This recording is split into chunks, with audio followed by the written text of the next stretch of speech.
Hello everyone, আশা করি আপনারা সকলে খুব ভালো আছেন আর আমিও ভালো আছি। আবার একটি নতুন ব্লগ নিয়ে চলে এলাম।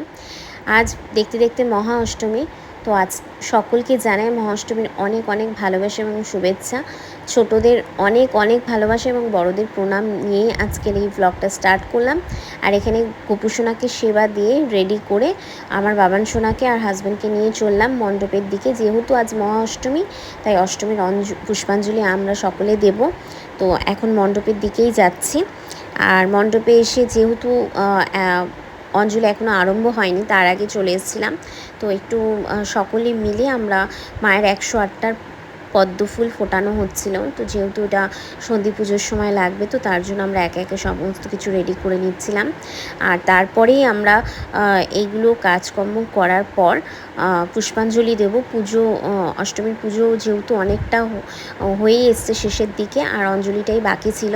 তো এখন এই যে কর্তামশাইকে নিয়ে চলে এলাম অঞ্জলি দিতে। আর ও তো একদমই লজ্জা পায়, ক্যামেরার সামনে একদম আসতে চায় না। তো তাও ওকে বলে কোনো লাভ নেই। তো যাই হোক, লজ্জা পায় যখন, তোকে কিছু করার নেই। আর তারপরেই এখানে আমাদের মাকে দেখুন কেমন লাগছে।